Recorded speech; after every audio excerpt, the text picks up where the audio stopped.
Before the suits, before the glory, Tony Stark was a man at war with himself. Demon in a Bottle tells the story of when Iron Man's greatest enemy wasn't a villain, but the man inside the armor. This is the moment Tony Stark almost lost everything. It began mid-flight. A glitch in the armor, a malfunction in the repulsors. Suddenly, Iron Man was falling out of the sky like a broken machine. He crashed into the ocean, narrowly escaping death. For most heroes, this would have been a wake-up call. For Tony Stark, it was just another Tuesday. He laughed it off, ordered a drink, and blamed the tech. But that fall was more than mechanical, it was symbolic. Tony was slipping. The pressures of being a weapons magnate, a global figure, and secretly Iron Man had taken their toll. His solution? Another glass. Behind every quip, behind every successful mission, was a man running from himself. The armor saved him from the outside world, but the bottle numbed him from the inside. And as the tide pulled his metal shell from the sea, something deeper was drowning, his identity. Justin Hammer, Tony's corporate rival, wasn't just playing business games. He had discovered a way to interfere with the Iron Man suit remotely. While Stark was still recovering from the ocean crash, Hammer made his move, testing his control during a diplomatic mission. In front of cameras and foreign dignitaries, the suit fired a repulsor beam that killed an ambassador. It wasn't Tony's fault, but it didn't matter. Headlines read, "Murder in the Armor." Lawsuits followed. Public trust shattered. And in the shadows, Tony poured another drink, promising himself it was just to take the edge off. He was isolated, paranoid, and losing grip. The man known for genius solutions suddenly couldn't fix himself. He was becoming unreliable, emotionally volatile, even inside the suit. The sabotage wasn't just technical, it fed a deeper flaw already inside him: denial. With his reputation crumbling and Hammer tightening the noose, Tony tried to bury himself in the one thing that had always worked, being Iron Man. But even that began to fail. He started missing shots in training. His hands trembled before putting the suit on. At board meetings, he would appear disheveled, glassy-eyed. Pepper Potts noticed. Rhodey noticed. But Tony insisted everything was fine. "It's just stress," he lied. "Just business." But the cracks in his armor weren't just metal, they were personal. He began hallucinating. He forgot entire conversations. His suits became unpredictable extensions of his own instability. For the first time, Iron Man wasn't just dangerous to enemies, he was dangerous to everyone around him.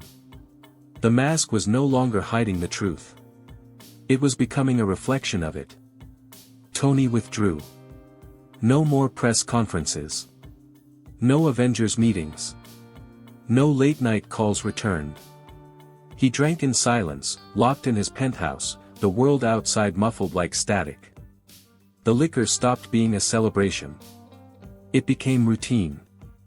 And with every bottle, the guilt over the ambassador's death, the pressure from Hammer, and his own crumbling image grew heavier. Pepper tried to intervene, he pushed her away. Rhodey showed concern, Tony snapped at him.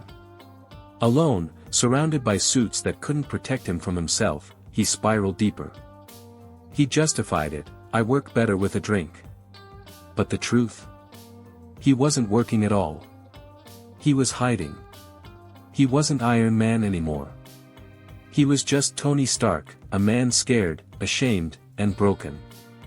And the only sound in the silence was the pouring of another glass. One night, Tony stumbled out of a charity event, drunk, lost, and wearing his armor. Reporters captured everything: the slurred words, the missed steps, the disgrace.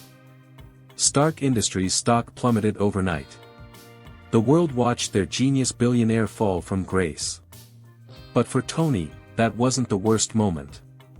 The worst came when he woke up the next morning, face bruised, suit dented, memory blank. Pepper stood over him with tears in her eyes. Rhodey had left. Jarvis refused to serve him. And for the first time, Tony saw it, he wasn't just hurting himself. He was hurting everyone who cared.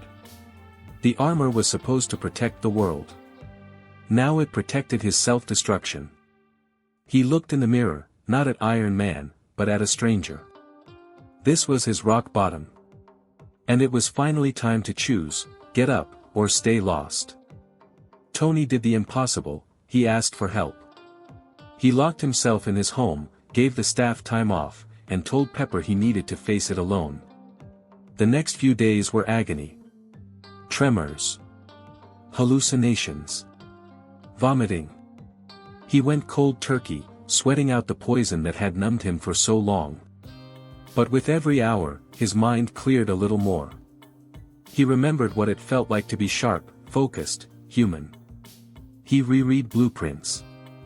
He listened to old recordings of his father. He watched the news, seeing the damage left behind. And slowly, painfully, he realized, being Iron Man wasn't just about suits or technology. It was about being accountable. Taking responsibility. Being better. And this brutal, private war against the bottle, was his first true act of heroism. When Tony emerged from isolation, he didn't come back with fireworks or headlines. He came back with humility. He apologized to Pepper. To Rhodey. To the board. Not with grand speeches, but with quiet honesty. He resumed his role at Stark Industries, not as a savior, but as a man learning to lead again. He took time off from being Iron Man, focusing on stabilizing his life. He built new protocols into the suit, ones that could detect physical or emotional instability. He began seeing addiction not as weakness, but as a war he had survived. Each day without a drink became a small victory. And when he finally did suit up again, it wasn't to escape. It was to prove that the man inside the armor was worthy of wearing it. Tony eventually confronted Justin Hammer, not with rage, but with resolve. He exposed the sabotage publicly, cleared his name, and reclaimed control over his technology. But that was only half the battle. The real confrontation had already happened, in the mirror. Hammer had tried to ruin Tony's reputation, but it was Tony who had nearly destroyed himself. In defeating Hammer, Tony didn't feel triumphant. He felt responsible. Because power doesn't mean perfection. And redemption isn't found in victory, it's found in accountability. He knew now that Iron Man wasn't the solution to all problems. Sometimes, it was part of the problem. And recognizing that was what made him stronger. Tony began speaking publicly about addiction. Not for pity, but for others who felt alone in the fight. He funded recovery programs, spoke at schools, and turned Stark Industries into a leader in mental health support. The world saw a new side of Tony Stark, not just the billionaire or the hero, but the man. Vulnerable. Real. Someone who had fallen hard, and chosen to rise anyway. It didn't erase his mistakes, but it gave them purpose. The Iron Man persona had once been his shield. Now, it was a platform, to lead not with perfection, but with truth. Tony knows the demon's still there. Waiting. Whispering.